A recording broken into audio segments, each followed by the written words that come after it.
Hello ছোট্ট বন্ধুরা, আঁকা শেখার সহজ কৌশল বই নার্সারি থেকে আজকে 11তম ক্লাসে স্বাগতম তোমাদেরকে। আজকে নতুন কিছু আঁকা শিখবো ওই বইটা থেকে। তো তোমরা যারা আছো রেডি থাকো।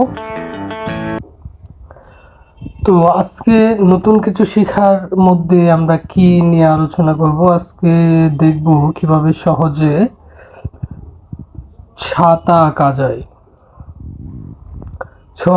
সহজে ছাতা কিভাবে আঁকবে আজকে আমরা সেটাই দেখাবো। তো শুরু করো। একটু লক্ষ্য করে দেখো বইটাকে। এইটা আসলে হাফ সার্কেলের মতো করে যদি লক্ষ্য করো, যে একটা পাশে বা আমরা যদি দেখাই, আমি নিচে খালি জায়গাটাতে এঁকে ওইটার মতোই দেখো, লক্ষ্য করে একটা যোগ চিহ্ন দিয়ে দিলাম, প্লাস। লক্ষ্য করো যোগ চিহ্নটাকে আমরা একসাথে ঘুরিয়ে ওইটার সাথে আবার ওইটার সাথে যোগ করে দেব।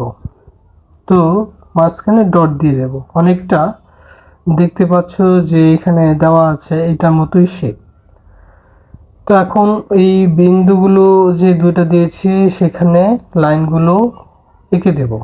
তারপরে এটাকে ডাবল করে দিলাম, হ্যান্ডেলটাকে আমরা আলাদা করে দিলাম। তারপরে উপরে হচ্ছে একটু অংশ এঁকে নিলাম। তারপরে তোমরা এভাবেও করতে পারো, আর যদি মনে করো যে না এটাকে কার্ভ করবো তাও করতে পারো। আমি আবারও দেখাচ্ছি নতুন একটা পেজে কিভাবে তোমরা করবে। তো একটা এরকম চাইলে হাফ সার্কেল করে করতে পারো, পাকা করে লাইন দিয়ে চারটা। তোমাদের কাছে যেটা সহজ মনে হয় এটাই করবে। দেখো হয়ে গেল ছাতা।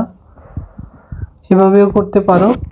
আবার যদি মনে করো যে না সহজ করে হাফ সার্কেল দিয়ে করব, তাহলেও ওইভাবেও করতে পারো।